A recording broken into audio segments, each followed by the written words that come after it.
this was another lead that I got, that somebody wanted to put a recording studio, a big place, and it was only like, I don't know, 5-10 miles away from where my office is. And I never heard of this place. So I get there, and it was an old car dealership that had this huge parking lot. And when you walked in, they had converted the car dealership into a church. So they had all these chairs and a platform and all that. And I met the, I guess it's the pastor. I don't know what they're called. But it was this lady. And she said, all right, let me show you what we're thinking of doing. So they took me downstairs. So it was below the first floor. And the whole basement it had like 12 or 15 foot ceilings. It was all open. And she showed me what they wanted to do. They wanted to put together recording studios down there for the congregation and for the youth so they could use it. And they showed me a whole list of all the gear that they were recommended to do. And you got to watch with churches. Sometimes there's always someone with a little bit of knowledge, and that's dangerous. So they had so many redundant stuff that was being specced into this thing. So I took the list and I went down it, and I tightened it up. I got rid of the stuff that they didn't need or it was redundant, like I said. And I came back to them and say, here's the list. And I cut a lot of money out of it. And they said, all right, well, we'd like to get this all wired up too and installed. And I said, okay, I can arrange that. And I got the guy who does all the wiring work for Bon Jovi Studio in northern New Jersey. I had him come down and look at the whole thing. I showed him the equipment list. And he said, okay, yeah, I could do this.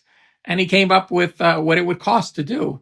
And every time we did this, we'd have to go to their church there in their conference room and sit down with the pastor and other people from the church and tell them what we were doing. And I even brought Mike Tarsia with me, Joe Tarsia's son, to be involved in the project.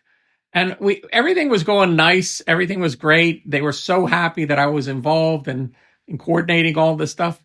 But then we had a snag.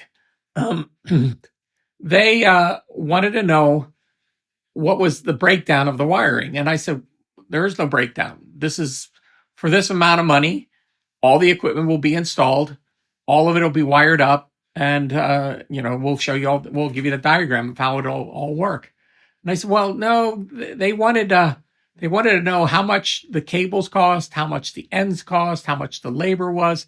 They wanted a breakdown of all that. And I told them we don't work that way. It's kind of one price for the job, and that's that.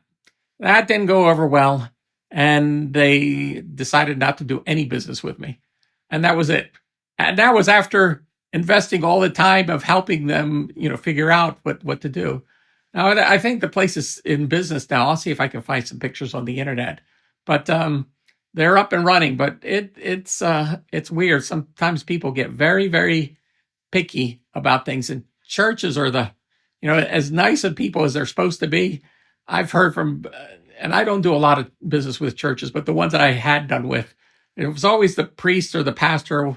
And he would always say, how can we take the sting out of that?